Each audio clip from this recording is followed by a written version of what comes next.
Okay, so I've got some good news and I've got some bad news. The initial run, I had done something wrong with the audio on the OBS platform, where basically I sounded like really quiet and very robotic because apparently I had a bunch of audio inputs, and so it was overlapping my voice, which is it sounds terrible. It's almost inaudible. Um, so here's what I'm gonna do. I'm going to try to basically cover the bases, especially on the price ladder, which we talked about, because there was a lot of just back and forth about stuff that may not be, as relevant to like the initial topic at hand, which is fine. Um, so I'm going to do this again on my own, and I'm really sorry about that, but here we go. Okay, so this is my trade setup, and obviously Thinkorswim. I know Webull. I don't know about Robinhood, but I would imagine if they don't, that Robinhood at some point in time will incorporate a price ladder. Even Tasty Trade has basically succumbed to the pressure, and they're incorporating the price ladder into their version 2 of their active trader. Um, so ultimately, it's still in its infancy. So I think with Tasty Trade, you're going to see some more developments in the near future where they kind of refine that and make it similar to this, where you can do some linking and kind of make it user friendly so that you can kind of have a similar experience if you're into that kind of trading, that style of trading. Normally, when I trade on Tasty, I'm basically charting on TOS and taking the trades on Tasty because for me, TOS ultimately is the one platform for me I'm most comfortable with in terms of charting. Its operability is like basically unmatched, and so that's kind of what I do. So, all right, let's get into it. So on my chart, you can ignore the stuff on the side here. In fact, we can kind of minimize that for the get-go. On my chart, there are two things I want to be able to do. I want to watch the chart that I'm obviously wanting to trade, whatever product that is, ETF, a stock, a index option, whatever the case may be. And I need a price ladder. Um, and there's a couple ways you can go about this. The price ladder, the reason the price ladder, the active trader is so valuable is that when you're when you're trying to enter a trade, obviously your entry is crucial because it's you want to get the best price. Every trader wants the best price. If you care about that, if you're really trying to like be a little bit picky, that's cool. And once you're in that trade, your ability to manage that trade needs to be at the forefront of your strategy because you have to manage risk. I mean, ultimately, you have to manage risk. So, in a nutshell, there's two ways you can do this. Ultimately, you can just have the active trader on the screen that you're trading. However, if you do that, you're basically limiting yourself to trade shares of that equity, ETF, or what have you. So what I prefer to do, and the best way to use it for me, is to have my active trader as an independent uh, chart, basically a chart placeholder, if you will. So you can see here, we've got there's a two pane. If I have this in my own pane, and I can, well, two things, I can either assign the same equity and trade equity as I would have, like I just showed you, or I can assign options to this price ladder. It's going to give me the ability to have my chart be dedicated to my whatever I'm looking at the chart and trade, and then I can use this pane here for my options trading or what have you. So, um, okay, on my chart, I use 2 as my symbol for my placeholder, and I link everything accordingly to that. So, if I'm looking to trade anything off a scan, even maybe an option, if I'm looking at my option scan, I just have it all linked to 2 just as a default. And also on my trade tab, I have a link to 2 so that no matter what I select here, whatever equity I'm looking to maybe take a trade on or look for a setup, or I see like a volume hit or whatever the case may be, I make sure that everything is linked to that same symbol. Okay. And then on my pane for my active trader, on my ladder here, I use 9. And I'll show you why this is quite important. If you're trying to be relatively fast and ease of use, not fumbling, like trying to get the link together, and I'll show you why. If I'm looking to take a trade on SPY, for instance, or SPX, end of day Friday was a good example, and I want to go short. When I go to my trade tab and I go to select, let's just say I'm going to select the put because I was short Friday. Let's just say let's pretend today's Friday. When I right click the option I want to get onto, that the very first, when I draw over from send to at the bottom, after I right click and I hit send to, the very first selection I'm going to come across is that 9. So that way when I right click this and I go send to, it's boom, boom, boom. There's no, oh, send to, I got to scroll up, and if I come off the pane, I'm gonna, oh my god. So for me, it's send to 9, click, done. Okay, it's a very fast and efficient way to pull that option chain up on this price ladder, and then you can sit here and look at price action and determine, hey, like, what do I want to do with this trade? So once you have this pulled up on your price ladder, obviously we're going to monitor price action. We're going to look for an entry, right? So and kind of like SWK says, he talks about putting in orders below the bid. He wants to get a really good fill. He wants a cheap price. He wants a discount, right? We all want discounts. Who doesn't want a discount when you're trading, especially some pretty hefty sized or any size options or anything really? I mean, anytime you could get a discount, it's going to reduce your risk, right? So the benefit to the ladder is anytime you put in an order on the bid side, if it is below the current price and you are not immediately filled, there's going to be a price level that appears on your chart that will basically tell you where price needs to be for that option to fill at the price that you put the order in for. So for instance, I'm an EMA trader. If I'm looking for like a 20 EMA bounce, let's just pretend, better example here. Let's just pretend I'm looking for, actually no, I think it looks good how it is. If I'm looking for an EMA bounce for the short continuation, and I'm thinking like this is that sweet spot right here, I'm probably going to try to find a way to get an order in right there near that 20 EMA, just because I feel like, hey, get the breakdown, little pullback, follow through, which is like what I like to see on my trades, right? A pullback and a follow through, whichever side of the trade I'm taking. And what's cool about this is that you can put in those orders, and you can even go a little lower than than you intended to, just to make sure that you're really giving yourself some room to adjust that price so that you do get that optimal fill at that level that you feel like you want to get in that trade at.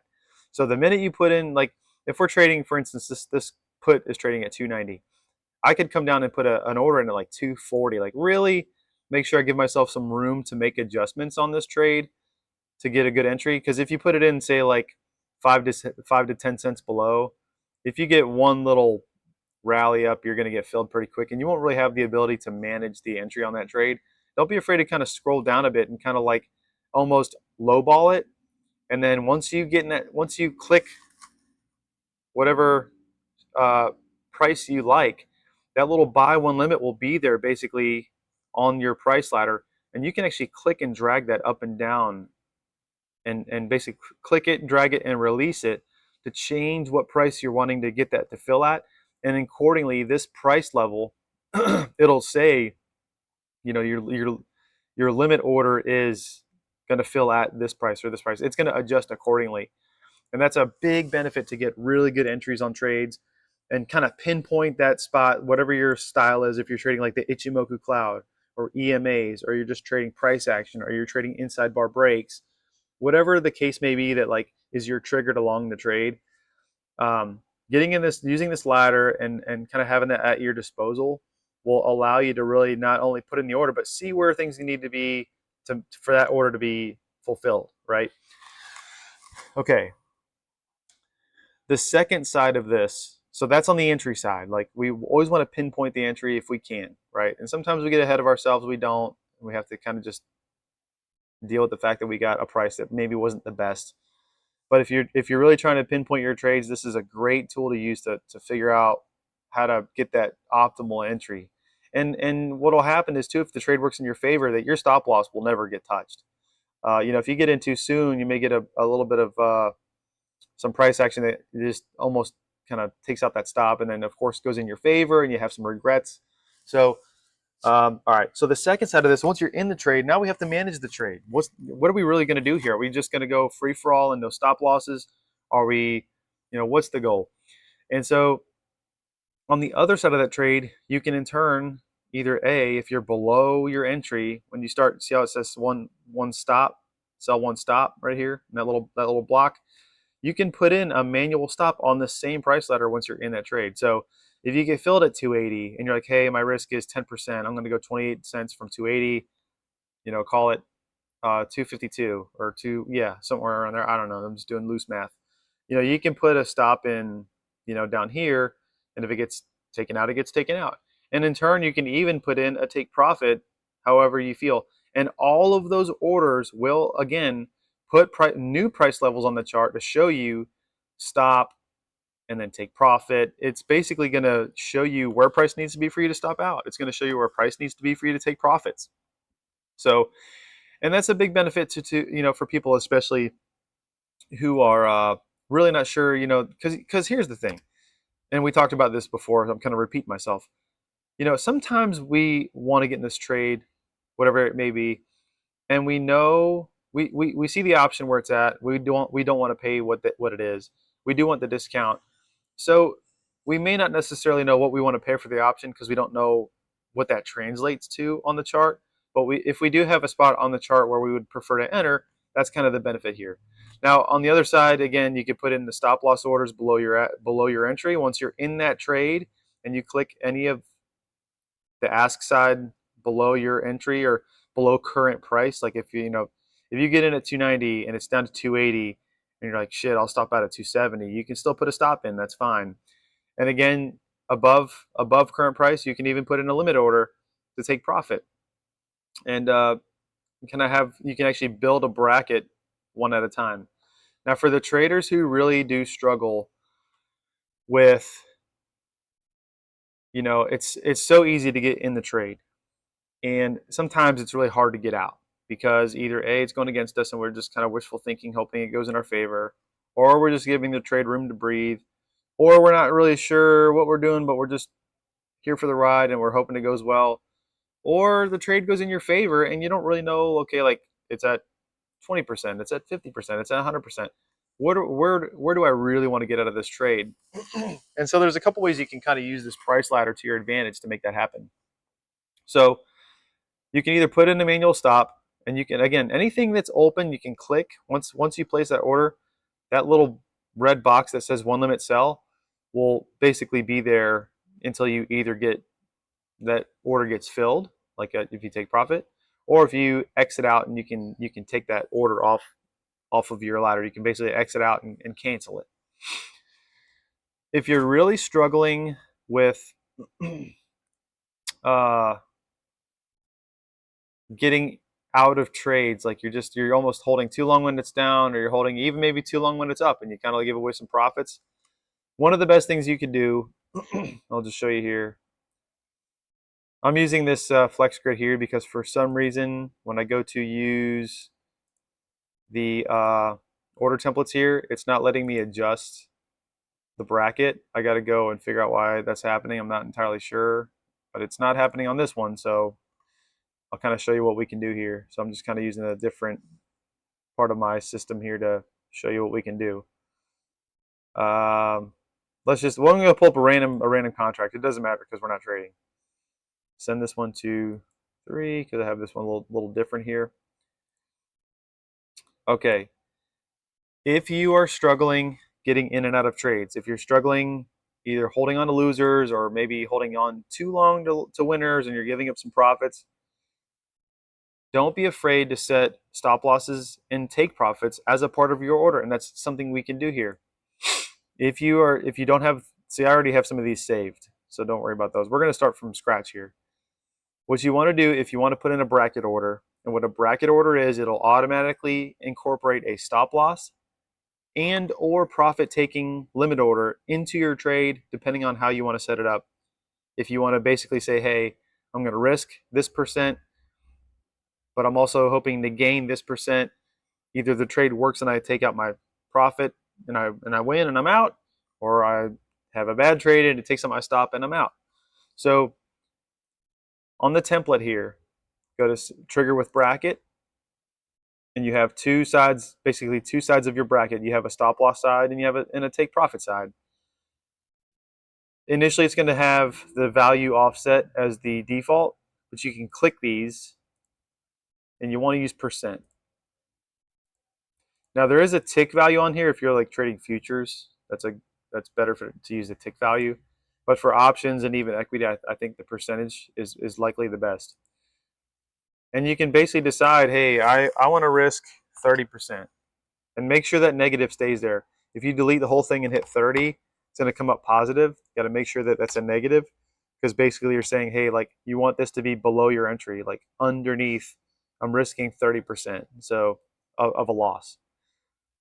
And then if that's the case, I'm hoping that I get maybe a 2-to-1, 60% take profit. Okay. What'll happen is when you go to enter the trade, and even if you bid it down a little bit, like if you're long the Qs and you're like, hey, I think 150 is a good spot to get in this call, or this is, I guess I'm going to put here, I just pulled up a random contract. Who cares? You know, whatever the trade you're taking is, like I don't want to pay 164. I'd prefer to pay 150. When you go to enter that trade and click that buy button, the order will populate. The initial order will basically populate on your chart where price needs to be to enter that trade. And then these triggers, your stop loss, which is below, and your trigger limit, which is like your take profit above, will also populate and show where price needs to be for A, for you to get stopped out, and B, for you to take profit on that trade. And you notice too, look here in this column on the left, you'll see a little chain link. All right. What's cool about this is that just like before, when you can put a stop loss manually and a take profit manually, and you can drag and click and drag those orders, those levels, and drag them along however you see fit. You can also, if let's just say you're trying to trade a long trade and it's going really, really well, and you're like, man, I think 60% might be cut myself a little bit short. You know, you can either scoot that take profit up higher, you can scoot the stop loss up, or you can just grab that chain link, basically click this chain link that you see over here in this column, and you can click that chain link and move the entire, oh, damn it, we're getting a call. Okay, I was talking about the bracket orders here. I'm back. I'm going to try to bridge two videos to make this one, to make it easy, because I just don't want to do this whole thing all over again. So if you put in an order and it gets filled, this chain link you'll see here populates. That's going to be basically on there permanently until either the trigger stop, your stop loss, or your trigger take profit, your limit order above, basically gets taken out. However, you can also grab that chain link as long as the trade is still active and drag it up and down and move that bracket as one whole unit up and down. So if you see, like, for instance, like a Tesla move like Friday, and you're like, man, 60%, I think I can really get, I think there's more for this trade than that. You can actually drag that entire bracket up with price and kind of keep in the trade. And so obviously as you drag the stop loss up, it also drags your take profit up. So what was a 30% stop loss becomes 20% or 10%. What was a 60% take profit becomes 70%, 80%, and so on. And you kind of get the idea. And with that bracket, you can also grab each individual leg. You can grab your stop, click it, and drag it up and move it about as you see fit. You can individually grab your take profit and click it and drag it and move it about as you see fit. So it really gives you just a leg up in terms of like managing the trade. But I would say this, if you're really having trouble just taking a trade off the table, like a working trade, just don't be afraid to maybe take 3 to 5 cons or 1 con or 2 cons, whatever it takes. Let the system up here work, and just let the thesis play out, and let either the take profit or the stop loss get taken out, and just kind of allow yourself to take those wins and take those base hits.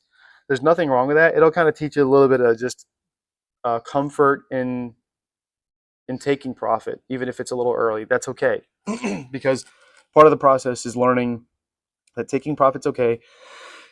And if you're really trying to capture the whole move, you never really know what the real move is. So you're just guessing at that point. So just don't be afraid to take a reasonable profit if that's the case.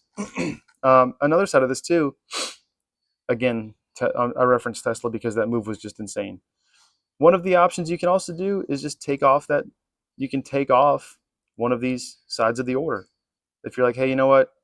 I don't want to limit myself to 60%, but I definitely want to limit my downside to 30%. If you can just uh, unclick the take profit order, and then now you just have a stop loss. And then once you get this set up, before you take a trade, save it, because the minute you take the trade, this whole thing will disappear. It's gone. It'll go back to single, and then what will happen is, if you want to take another trade using the system, you got to redo all of this all over again. Make sure it's percentage. Make sure it's negative on the bottom, whatever you want to put in there, plus on the top, whatever you want to put in there. Let's just say like 75%. So go over here to the Save tab here, click that, name it.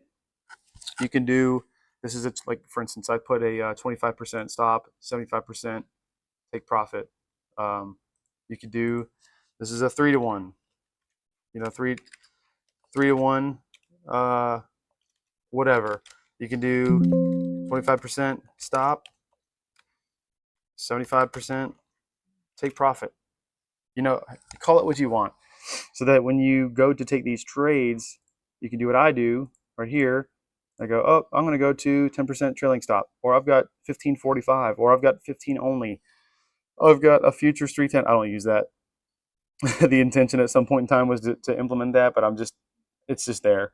You can do a 30% stop only, and you can kind of see how I structure these to basically, when I start looking at these, it's a trailing stop instead of a stop. So there's different, and this is really good for scalping when you're just trying to catch a quick move and trail it. Only thing about trailing stops is it is a market order out, so you can't use this during pre-market or after hours. Trailing stops are market orders, and market orders, as far as I know, only fulfill from 9:30 to 4. So, but anyways, 15% stop only. My favorite is really the 30. I usually use like a 30% stop. I'm cool with that. A lot of times I'm not crazy size, so and it gives me a little bit of room. But anyways, that is the power of the ladder. And here's the cool thing too, and I don't think I've covered this in this second run of this whole thing, is that if you are trading a highly liquid option like SPX options, SPY options, QQQ, so be it, your big tech names, you can actually click and drag and actually chart the option. You can see the volume on those options. You can see the price action on those options. So if you're trading price action, you're like, you know what? Obviously, this one's not really working right now. But in a day, if you were trying to go short the Qs, kind of a bottom look, right? Kind of recovering the EMAs. So if you're trading a highly liquid option, you can actually track the chart of the option as you just would an equity, and that's cool too. And that's one of the benefits, I think, too, of Thinkorswim, where you have that click and drag capability. Really makes life super easy to manage, like what you're looking at. Whether you're looking at options, equities, whatever your style might be. So, yeah. I think that covers most of it. I'm really sorry that I had to redo this. It's 1:20 in the morning, and we just ran a call. It was an awful one. Just drive safe, people. Just get where you got to go in one piece. But sorry. So that's kind of like my take on the ladder. Obviously, if you're going to trade pre-market, especially on Thinkorswim, I can't really trade till 7 on here anyways. Got to make sure you are, oh, it's an option, so it won't let me do it. But I think over here you got to click, yeah. If you're trading like the pre-market movers, like with the guys, whatever the case might be, make sure you're going over here and selecting your appropriate time and force, so that you can get in those trades on that ladder.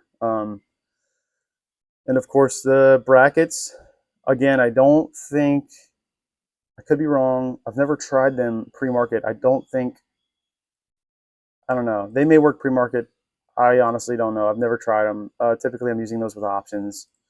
If I'm trading the equity stuff, I'm just looking at price action, and if it takes out like an EMA or a level, I just get out. So I actually have not tried to use any of these brackets on the pre-market stuff, but I also have been trading a lot of those on Tasty because I've just got a lot of money tied up in this one, right, in this brokerage right now, kind of in some trades. So I've basically put some money in Tasty, and I've been charting on here and then trading on Tasty. So um, I'm kind of excited to see if Tasty actually goes through and makes their price ladder as usable and as user friendly as Thinkorswim. I think they kind of owe it to the users to give them something that'll work for them with that kind of platform. Now, one more thing: these this order of rows here on the price ladder, I don't think this is the default setup when you initially open up a price ladder active trader on Thinkorswim. You have to go here to the icon with the little gear and go to customize, and you can reorganize them. And then one thing I did add was P&L open. So as you're in the trade, if you're putting on a trade and you have a stop loss, take profit, whatever, it's basically going to give you, depending on your position size and so forth, what your P&L is actively at based on what the price is. So if you're obviously in profit, it's going to give you what you're, how much profit you're in. If you're negative, it's going to show you how negative you are. And that's another tool to use too for those brackets to know, hey, if I'm going to buy more contracts, I'm risking more. So what is my risk? And if I put that contract on and it hits and those brackets show up, it's going to show you right exactly how much you're going to lose if the stop loss gets taken out. It's going to show you exactly how much you're going to take home if the limit order take profit gets taken out. So that's kind of nice to have. For me, it's not as important, but it's nice to just kind of have a reference of like, what's my real risk here? Um, so yeah, I hope this really helps. I know that we talked for like a couple hours tonight on the other chat that did not record properly. We had some really good questions about guys asking like, should I be charting SPX? I see guys that are charting ES, guys that are charting SPY um, when they're trading those index options. And I'll be the first to tell you, I do not regularly trade index options. It is not my normal thing. SWK has kind of roped my ass into it because all of a sudden now I'm trading them probably more the last week than I have the last 3 months. So thanks for that. Riding that roller coaster with him. But I was going to say one of the things we touched on was that charting ES and SPY is better than charting SPX, mainly because ES levels tend to have a ton of respect, right? But more importantly, when you trade the SPX on your chart here, you don't have volume. And I think volume is a really, really powerful indicator for anybody in the market. Like, are we seeing this candle move on volume, like an increased volume here to here, like you see that increase? Or is this like a low volume pump? Um, I think volume speaks volumes, right? So charting ES and SPY versus SPX, I think are beneficial because you can see the volume, and that's a crucial part of a lot of trader strategies. Is like, where's the volume? This is exactly why I tried to short, and I did short, and I was way too early, but did successfully trade some SPX shorts Friday because I saw. If you look at my daily chart here, I keep it daily kind of in the background here, so I can kind of see the broader view of the market here, or whatever I'm looking at in terms of what I'm trying to trade. I could see, hey, we're like pretty topped out, and we're pretty far off the 10, we're pretty far off the 20, we're really far off the 50, right? We're way above this volume POC. And I see more volume up here. I'm like, more volume at the tops does not tell me there's buyers. I'm thinking there's probably some profit taking here. It's on a Friday. We got some stuff coming up with FOMC and some decision making in the Fed. So like, hey, I think the broader spectrum here probably doesn't hurt to have maybe some like downside trades on the table just in case. And it worked out. I was way early, which was wrong. But nonetheless, luckily it worked. But yeah, so that's kind of my basic breakdown.